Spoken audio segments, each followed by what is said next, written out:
Avez-vous déjà lu Le Petit Poucet? Si oui, vous avez certainement dû être terrifié à l'idée de voir ou d'imaginer cet ogre terrible essayant de dévorer le petit garçon ainsi que toute sa fratrie. Heureusement pour vous, votre mère ou votre père était certainement là pour vous raconter qu'il ne s'agissait que d'une fiction et qu'aujourd'hui il n'y a pas d'ogre et personne ne dévore les enfants. Eh bien malheureusement, celui-ci se trompe. Je vais vous raconter ce soir la terrible histoire d'un homme que nous avons tristement nommé l'ogre de Rostov. Restez avec moi, c'est une nouvelle émission, c'est un nouveau JTR.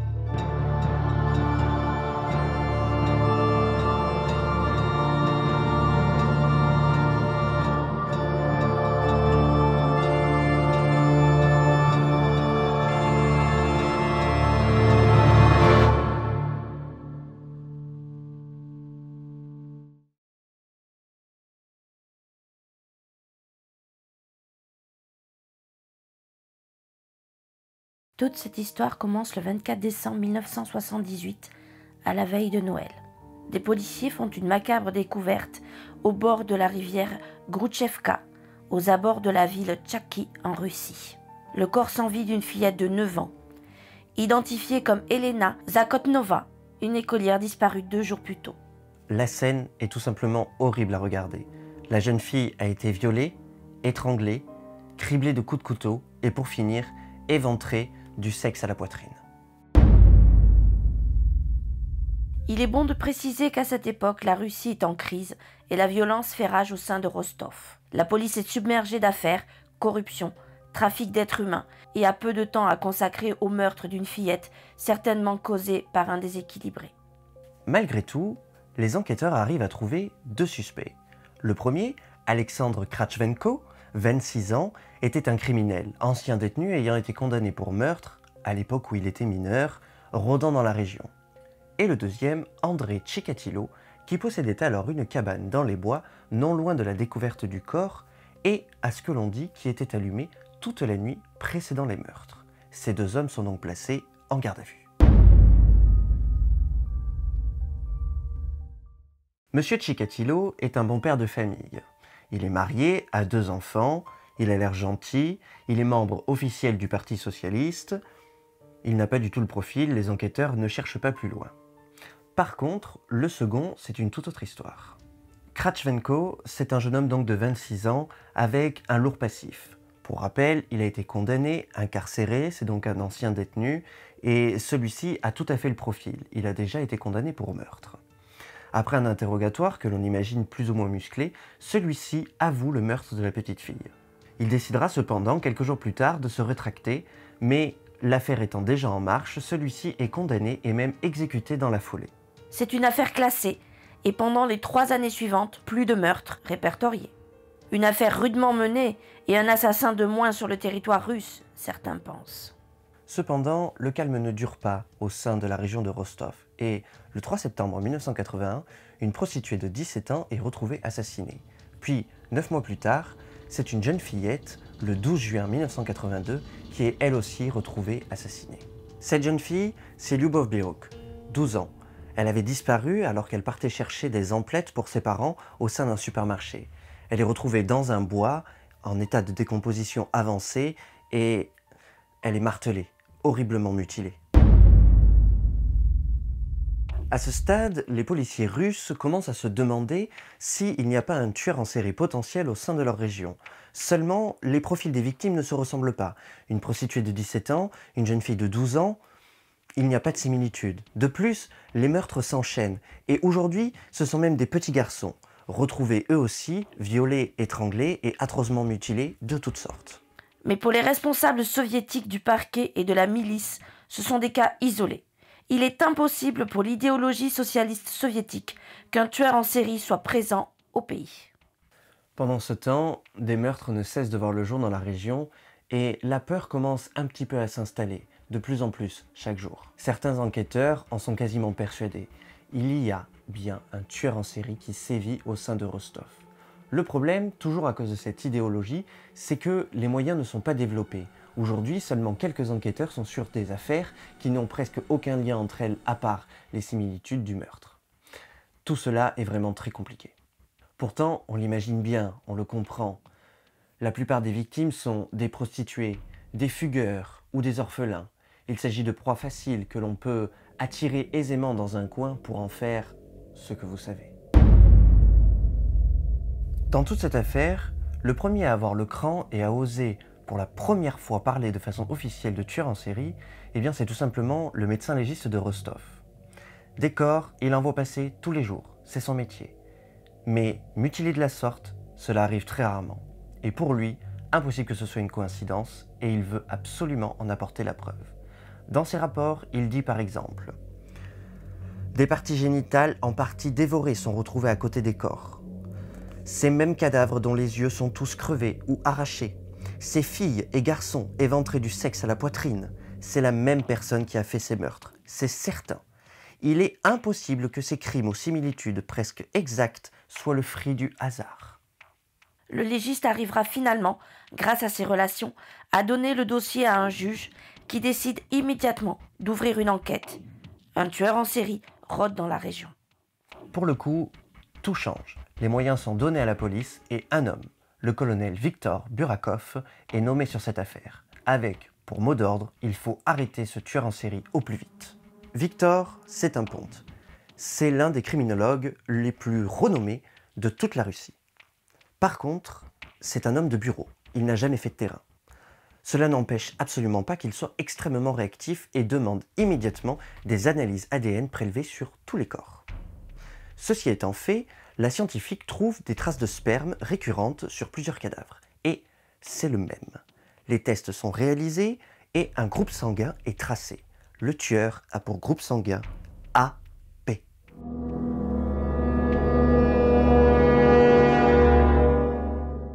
Il décide de réaliser des prélèvements sanguins sur 165 000 habitants de la région de Rostov. Il le trouvera, dit-il. Le colonel fait donc arrêter systématiquement des dizaines de personnes, dont des homosexuels. Malheureusement, dans ce pays, le simple fait d'être homosexuel est motif à une incarcération. Et ces hommes passeront des dizaines de semaines, voire de mois, incarcérés pour rien, et l'enquête n'avance pas. Pendant ce temps, la liste des victimes grandit. En 1982, celui que l'on nomme à présent l'ogre de Rostov a frappé et dévoré partiellement 7 personnes. En 1984, le tueur fait 2 nouvelles victimes. Un petit garçon, Petya Koshnikov, et une petite fille, Lena. Les deux sont retrouvés dans des circonstances terribles. Ils sont massacrés, mutilés, partiellement dévorés et laissés dans des bois proches de la gare routière. L'enquête avance aujourd'hui. Un témoin a vu l'homme qui est parti avec le petit garçon. « Camarade, j'ai vu le petit Petya partir avec un homme grand, brun, de larges lunettes, des vêtements gris et une sacoche de cuir couleur marron. » Cette description faite, on dresse immédiatement un portrait robot rudimentaire. Et celui-ci est diffusé dans tous les commissariats de la ville de Rostov. C'est alors que dans cette même ville, lors d'un après-midi d'août 1984, un policier remarque un homme au comportement suspect. En effet, celui-ci, en plus d'avoir un physique ressemblant à celui du portrait robot, ainsi qu'une sacoche cuir de couleur marron, tourne avec un peu trop d'insistance autour de jeunes filles proches de la gare routière. Selon le policier, cet homme est extrêmement louche. Il s'approche d'une jeune fille, la plupart les envoie bouler, il va vers une autre, il recommence et il fait ça pendant de longues minutes. Le policier décide alors de le suivre discrètement alors que celui-ci s'apprête à monter dans un bus. Ce bus, il va en direction du centre-ville de Rostov. La tension est très grande pour le policier. L'homme est assis à l'avant du bus, le policier à l'arrière. Il ne le quitte pas des yeux. Une fois arrivé au centre-ville, l'homme prend immédiatement un bus en direction de la gare routière, l'endroit même d'où il venait. Cela est de plus en plus étrange. Et cela ne s'arrête pas là, car l'homme répétera 3 fois de suite cet aller-retour, tout en regardant et en abordant des jeunes filles de façon perverse tout au long de la journée. Vers la fin de journée, l'homme change de trajet. Le policier le suit toujours. Il s'arrête dans le parc de la culture. Il aborde une femme qui, cette fois-ci, le rembarre assez violemment et il repart. Le policier décide donc immédiatement d'arrêter sa filature pour aller interroger la jeune femme qui venait à peine d'être abordée. Il m'a demandé ce que je faisais là, où j'allais, ce que je faisais dans la vie. Je l'ai envoyé ailleurs, on aurait dit un pervers.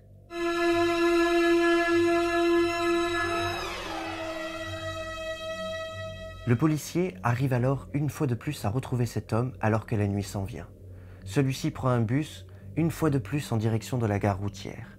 Et le policier en est de plus en plus certain. Cet homme chasse, il ne s'arrête jamais. Il aborde toutes les jeunes filles qu'il croise. Il aborde une jeune fille, celle-ci le repousse, il en cherche une autre.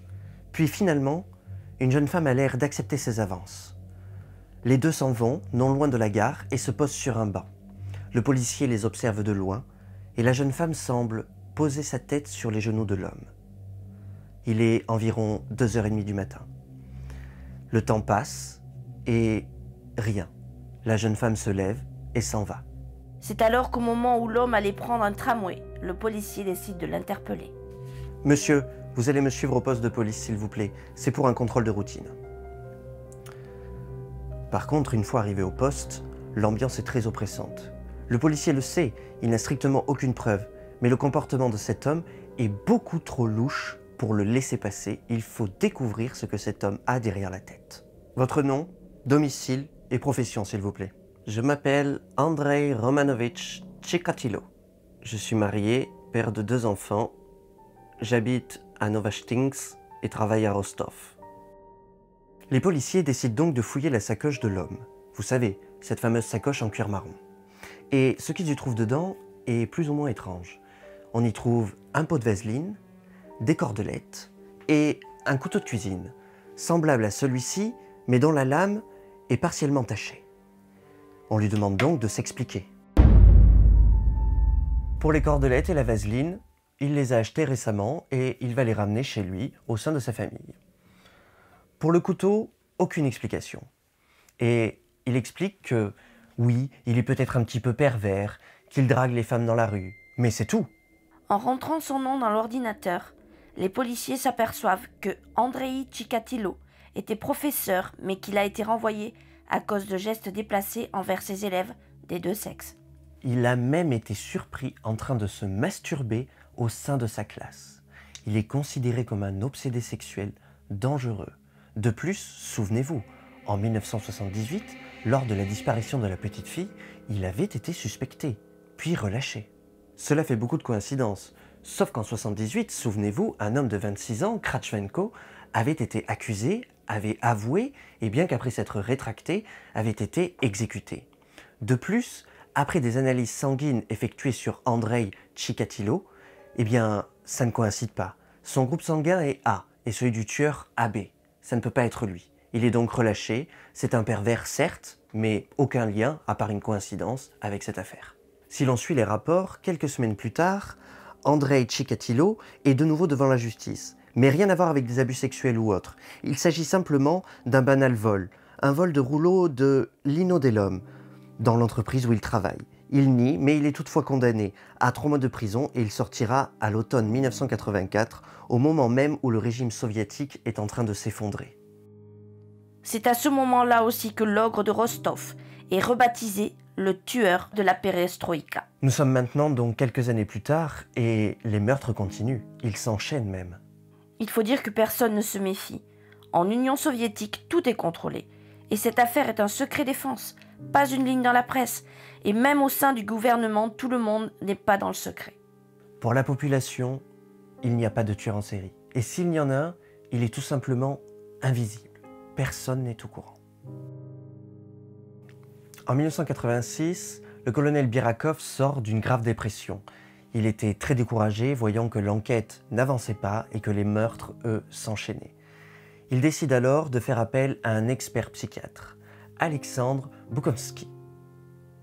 Celui-ci devient donc le principal profiler au sein de cette enquête. Et après avoir lu tous les dossiers, voici ses conclusions. Le tueur est très certainement un homme citoyen modèle, à la vie triste et morne. Il est intelligent et méticuleux. Environ 30 à 45 ans, certainement victime d'abus sexuels dans son enfance. Très certainement marié, mais avec peu ou pas du tout de relations sexuelles, la souffrance de sa victime étant sa seule véritable source de jouissance. L'enquête prend alors un virage à 180 degrés. Jusqu'à présent, seuls les criminels et les malades mentaux étaient réellement suspectés. Or, le profiler le dit, c'est un homme ordinaire. Il n'aura certainement pas ou peu de casier judiciaire. Le colonel est sous le choc, ils sont dans le faux depuis le début. Tout doit reprendre à zéro. 1990. Après 51 meurtres répertoriés sur l'affaire, le colonel monte un gigantesque plan de surveillance des gares routières. C'est alors que le 6 novembre de la même année, un nouveau corps est découvert, encore une fois, proche de la gare, au sein de cette même forêt. Il s'agit de Stelena Korostik, une jeune femme de 22 ans, une belle blonde aux cheveux courts. Par contre, il ne reste pas grand-chose d'elle. En effet, sa langue a été arrachée, ses yeux lui ont été retirés, elle a été étranglée, violée et éventrée du sexe à la poitrine. Certains de ses organes génitaux ont même été partiellement mâchés. Le corps n'est pas encore complètement sous l'effet de la rigidité cadavérique. Le tueur ne devait pas être loin. Les policiers quittent leur surveillance pour commencer la traque. Un policier vient donc voir le colonel interloqué. Celui-ci a contrôlé, le matin même, à la gare, un homme avec de la boue et des feuilles collées sous son pantalon. Celui-ci avait un comportement étrange, mais il l'a quand même laissé partir. Le colonel va donc immédiatement lui demander quelle était son identité. Oui, son identité c'est Monsieur Andrei Romanovitch Chikatilo. Le colonel est sous le choc. C'est impossible selon les tests sanguins. Il se souvient très bien de cet homme interrogé des années plus tôt. Et une coïncidence pareille, c'est rare, trop rare. Le colonel ainsi que le profiler reprennent tout le dossier et surtout vérifient ce qu'il se passe auprès de la vie de M. Chikatilo. Et ils se sentent bernés. Pour eux, il est presque obligatoire que ce soit lui. Après tout, il travaille à Rostov, son travail lui permet de se déplacer un peu partout, il a eu des gestes obscènes envers ses élèves, des deux sexes pour rappel, et il y a cette fameuse entrevue avec lui et le policier suite à ses fréquents allers-retours au niveau de la gare. Cependant, il y a juste un problème, les tests ADN, et donc la scientifique dit le contraire. Ça ne peut pas être lui. Tant pis pour la scientifique. Birakov demande l'ordre d'aller arrêter Andrei Chikatilo à son domicile.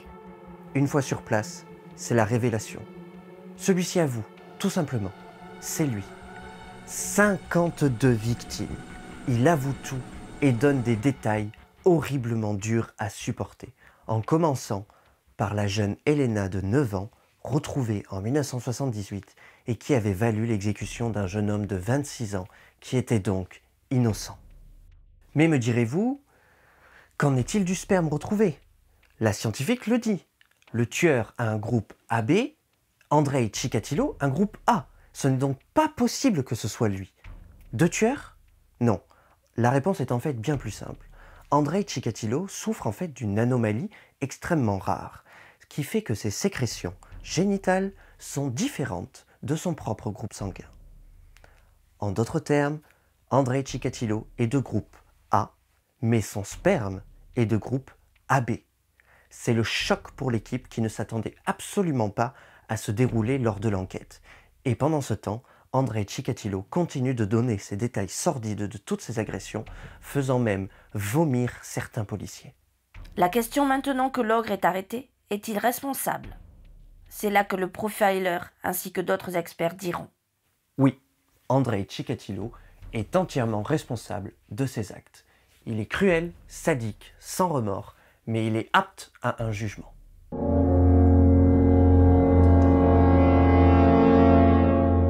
Pendant celui-ci, on lui demande donc des explications. Et celui-ci raconte qu'il était en grande détresse. Impuissant face aux femmes, la plupart du temps, bien qu'ayant 2 enfants, il voulait faire souffrir et violer. Par contre, tuer, il n'y avait même pas songé. Seulement, quand la petite fille de 9 ans s'est débattue, il l'a étranglée. Et là, ce fut pour lui la jouissance extrême, un plaisir inoubliable, une sensation de vivacité, un pouvoir égalant même l'orgasme. Vient ensuite une autre question demandée par le juge quand même très importante. Pourquoi dévorer la plupart du temps partiellement les parties génitales de ses victimes? Et là, c'est une révélation plutôt choquante. Pendant l'enfance d'Andrei Tchikatilo, il y a eu une grande période de famine au sein de la Russie. Et il a un souvenir qui hante son esprit durant son enfance. Celui-ci revoit très clairement une scène de ses voisins venant chercher son frère Stéphane, le tuer, le passer à la marmite et le dévorer. Son frère a donc été victime de cannibalisme.